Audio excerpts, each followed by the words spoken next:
So as a health practitioner, I'm starting to observe as I work with more and more people that emotions really play the biggest part in their healing process.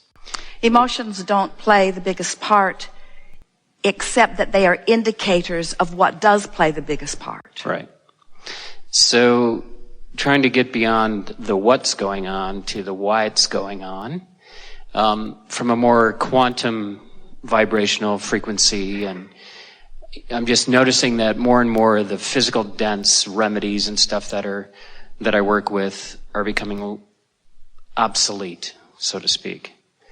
And so as you're a professional in this profession, and you're moving forward, and you're making these observations, and you're continuing to work with people, and yet the powers that be are negating what... The powers that be that you are speaking of are irrelevant. Okay. The powers that be are held within the individual. Right. And that's what we were just talking about here today.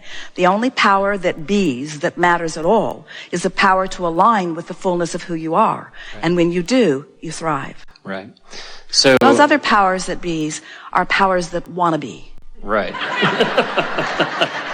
So moving beyond the FDA and the FTC. So from this point forward, let's call them the powers that want to be. Okay. Excellent. Right. The wannabe powers. The wannabe. Right. The wannabes. The wannabes. Seriously, we're not pushing against them. We're wanting to help you to dissolve your resistance about them, because they hold no power. They're not holding you apart from anything that you want to accomplish with any of the people who come to you for remedy. Right. Those powers that be have no power. Okay. Your client, your patient, your person who has come to you holds all of the power, 100% of it, and you know how to unlock it. Right. So as a practitioner, being able to see energy since I was a very small child, it's more about the energy that I see, kind of like when you're calling people up, and bringing that more and more to the forefront in the practice and the work that I do, and more of the intuitive information that comes through, and kind of stepping my ego out of the way and just let the information come to me. Well, before you go further, we want to hear you further and fully, but we want to stick something in here that will give us a good basis for what comes next. Sure. So, if a person is vibrationally out of whack, and that's really what illness is. That's what I see. They're vibrationally out of whack. Life has caused them to ask for more than they are allowing, and they've got a tension, a vibrational tension within them that is evidenced in two ways. The first way is they're sick. Well, that was actually the second way. Showed up second. The first indication was the vibrational indicator of emotion. So if they have stress or frustration or anger or angst, and they don't address it and do something to change the focus that softens that, if they live in the real world with the wannabe powers that surround them, what often they do is they just put up with the tension. They deal with it. They stuff it. They accept it as reality. And so they become immune to it in the same way that they're becoming immune to many of the medicines that are being offered.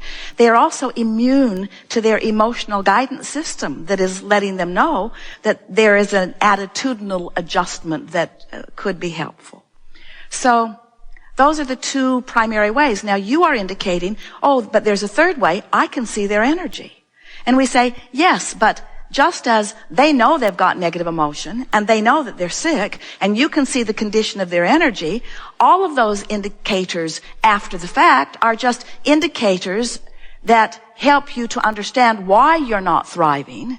But the what to do about it is much better applied before the manifestation than after the manifestation. Right. So the thing that's tricky for you is that if you are interacting with people who come to you after the manifestation, so all the indicators are there. They've got a sickness, check that off the list. They've got negative emotion, which is compounded because they're sick, check that off the list. And their energy looks terrible as you view it, check that off the list. And we say, so what do we have? Well, we've got a sick person on our hands, don't we? Mm-hmm. But when you say, you want to talk about it deeper, we want to talk about it in terms of energy and in terms of energy only. We don't want to talk about the symptoms of the energy. So it doesn't matter what the sickness is, how severe it is, how high or low it is on the death chart that has been, in other words, the mortality chart. How sick are you? Are you going to die? Yes, for sure, you are. You're going to have a croaking experience. The question is, can you gain your vibrational balance? That's the only question. Can you gain your vibrational balance? And talking about the illness, diagnosing the illness, looking at the illness, probing around at the illness, making notes about the illness, anything that has to do with the illness is counterproductive. And in like manner, anything that has to do with acknowledging the emotion is counterproductive too, in the sense that saying to someone, hey, you've got a bad attitude, is no more helpful than saying, hey, I can tell by this diagnosis of tests that you have an illness. What you want to say to them is, you are a vibrational being who has the ability to bring your vibration back into alignment, and I'm going to show you how to do it. And everything else will fall into place. These 3 indicators that I'm aware of, which is the color of your aura, which is the tenor of your emotion, you cranky one, and the diagnosis on my medical chart, all of these things are only indicators of that. And that is what I want to talk about, you say to them. I want to talk about vibration, period. Right. And until scientists and doctors and physicians and anyone who cares about their physical apparatus at all, until you accept that you're a vibrational being, period, a vibrational being, period, a vibrational being who has physical ramifications of your vibration, period. And until you are willing to accept that, then you are on a wild ride. Right. Because when you turn on the television, they will throw at you in an evening of watching television so many remedies that have little or nothing to do with you that your head will begin to spin. Right.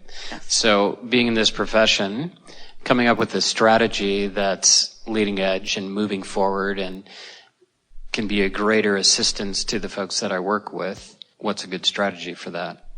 Well, I tend to, I'm really seeing myself really move away from the more gross physical matter kind of things and help my clients to really understand just what you just said about vibration and starting at that, have that be the starting point as opposed to living a diagnosis instead of living your experience. The thing that's interesting is that with anyone that you're interacting with, there's the interaction between the two of you going on.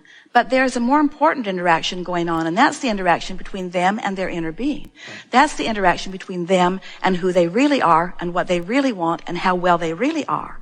So as a facilitator, your work, your only work that is of real value to your patient is to acknowledge that relationship between them and to let everything you utter be about soothing that. Great. About soothing that. That's all. So you could start out, and also, we understand that you're dealing with a lot of people that are not necessarily ready to acknowledge themselves as vibrational beings living in a vibrational universe. They want to talk about the physicality of it. So you can break it down in a physical way by talking about it from an emotional standpoint rather than from a vibrational standpoint. Mm-hmm. You can really build that bridge in a powerful way. But we would, if we were addressing someone and we were seeing them for the first time, we would say, tell me, speaking from your point of view, tell me how you feel. Right. And as they start describing physical symptoms, we would interrupt them pretty soon, within 30 seconds of them beginning to describe what hurts or what isn't functioning right. And we would say, let me clarify. I mean, how do you feel? And they would go on to tell you that the toe is throbbing or whatever is going on physically, and then listen briefly again and say, wait, let me be clear. What I'm really asking is how you feel. Until you have their attention, until they're ready to say, what do you want from me? I'm trying to tell you how I feel. Right. And then what you want to say to them with everything that you have and everything that you know, full version of who you are. I want you to understand that how you feel emotionally has everything to do with everything that's playing out in every other way. So when I say, how do you feel? I'm talking about, how do you feel usually? Are you happy? Are you high on life? Are you eager? Do you feel frisky? Do you feel robust? Do you feel happy about life? Are you worried about money? Are you worried